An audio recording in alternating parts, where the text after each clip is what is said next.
నగరంలో రేపటి నుంచి 4 రోజుల పాటు జరిగే గులాబీల ప్రదర్శనకు అంతా రంగం సిద్ధమైంది.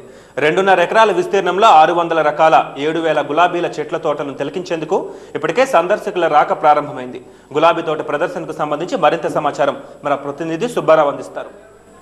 విజయవాడ నగరంలో రోజ్ గార్డెన్ చాలా అద్భుతంగా కూడా అందంగా కూడా తీర్చిదిద్దారు. దాదాపుగా 6-7 నెలల నుంచి మొక్కలు పెంచుతున్నారు. మొక్కలన్నీ కూడా ఈ రోజున పెద్ద ఎత్తున పుష్పాలు పూయటంతో పుష్పాలు విరబూసినటువంటి పరిస్థితుల్లో తోట అంతా కూడా చాలా అద్భుతంగా కనిపిస్తుంది. ఈ తోటని ల్యాండ్స్కేపింగ్ కానీ లేదా దీనికి కొంత సలహా కానీ సాంకేతిక టెక్నికల్ సలహా ఇచ్చినటువంటి వాళ్ళు అదేవిధంగా తోట నిర్వహణ మనతో పాటున్నారు. వాటితో మాట్లాడారు. చెప్పండి, అసలు మొత్తం ఇది ఎంత ఎక్స్టెంట్లో ఈ తోటని?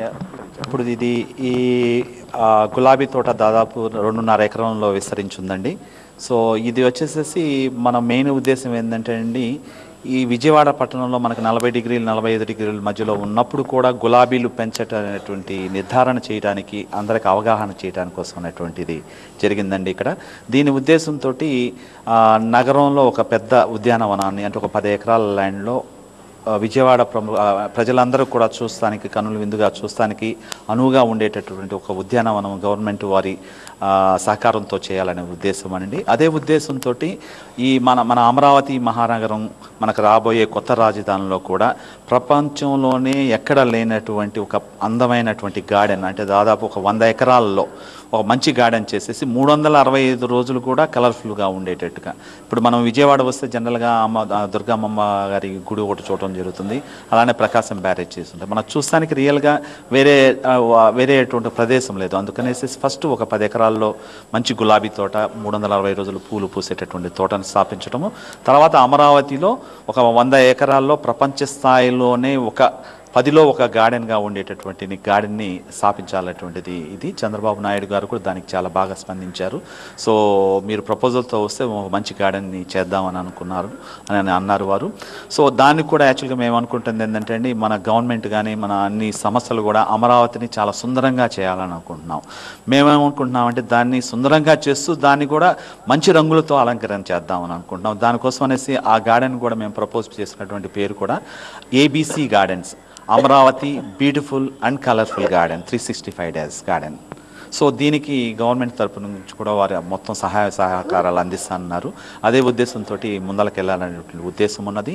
అది కాకుండా రీసెంట్గా కలకటాలో 35 జాతీయ పట్టుకుల గులాబీ ప్రదర్శన జరిగిందండి. అక్కడ ఇక్కడ కుండీల్లో పెంచేటటువంటి మొక్కలు కూడా అక్కడ ప్రజెంటేషను వర్క్షాప్లో చూపిస్తే ఏమన్నారంటే, మీరు చాలా బాగా చేస్తున్నారు, చాలా బాగా చేశారు, మీరు నెక్స్ట్ జనవరిలో వచ్చేటటువంటి అఖిల భారత గులాబీ ప్రదర్శన మీరు విజయవాడలో ఎందుకు చేయకూడదు అనేసి ప్రపోజల్ మనకి ఇచ్చారండి. మేమందరం కూడా గవర్నమెంట్ కూడా ఇది చెప్పి మేము ఇది గవర్నమెంట్ ప్రోగ్రామ్ కిందగా డిక్లేర్ చేసేసి మళ్ళీ ఈ 26, 27, 28, 29లో జరిగేటటువంటి ప్రదర్శన ఫలితాలను చూసేసి అది మీకు డిక్లేర్ చేస్తామనేసి దాదాపు నెలాఖరు దాకా మనం టైం తీసుకున్నామండి. దాని ప్రకారము నెక్స్ట్ షో కూడా ఇదే విధంగా చేయాలనే ఉద్దేశంతో అఖిల భారత స్థాయిలో చేయాలనే ఉద్దేశంతో ఉన్నామండి. ఈ రోజ్ సొసైటీ ఆఫ్ ఆంధ్రప్రదేశ్ దానిలోకి ఒక డైరెక్టర్గా ఉంటున్నాను. అంతకుముందు హరితప్రియ ప్లాంట్ లవర్ సొసైటీ అని లాస్ట్ ఇయర్ మేము ఎగ్జిబిషన్ షో ఒకటి చేసామండి ఫన్ టైమ్స్ క్లబ్లో. ఆ షోకి చంద్రబాబు నాయుడు గారు మన క్యాబినెట్ మినిస్టర్స్ అందరూ వచ్చి చాలా హ్యాపీగా ఫీల్ అయ్యారు. అంతా చాలా బ్రహ్మాండంగా ఈ హార్టికల్చర్ షో చేశారని చెప్పి చాలామంది అప్రిషియేట్ చేశారండి.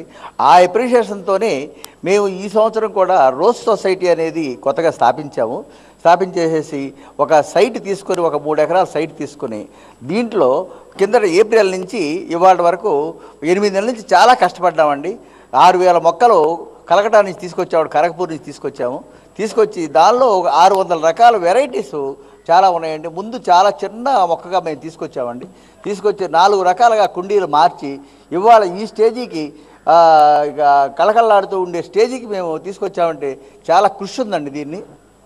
ఈ కృషికి చంద్రబాబు నాయుడు గారు కూడా మన మున్సిపల్ కమిషనర్ గారు చంద్రబాబు నాయుడు గారు వచ్చి ఇది చూసిన తర్వాత ఇంత చాలా బ్రహ్మాండంగా ఉందని మేము ఎప్పుడు ఊహించలేదయ్యా, విజయవాడలో ఇంత గార్డెన్ మీరు ఎలా డెవలప్ చేశారని అడిగితే ఇది కష్టంతో ఇంతమంది మెంబర్స్ ఉన్నామండి, ఒక 80 మంది లేడీస్ అంతా మెంబర్స్ ఉన్నారు.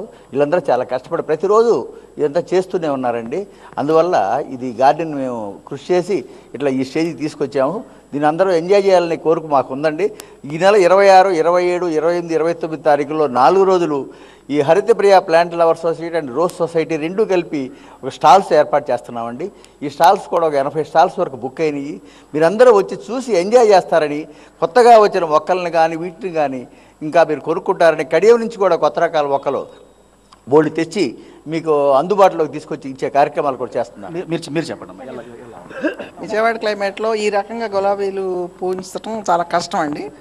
అది పుండ్రే గారు హెల్ప్ వలన ఏ టైంకి ఏం పెట్టాలి, ఏం ఇవ్వాలి, వాటికి మెన్యూరింగ్ కానీ అంతా ఆయన ఆధ్వర్యంలో మేము పూర్తిగా సహకారంతో ఎంత చేసాము.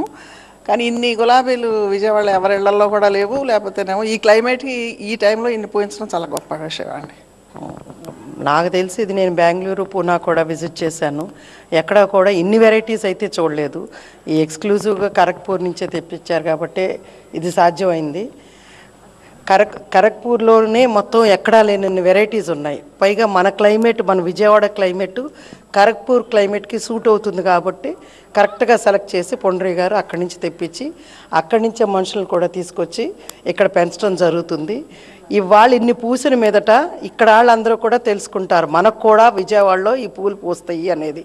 ఇది ఇన్స్పిరేషన్గా తీసుకుని విజయవాడలో అందరూ కూడా మొక్కల ఆసక్తి ఉన్న వాళ్ళందరూ కూడా గులాబీలు కొనుక్కుని పెంచుకుంటే అందరికీ బాగుంటుంది.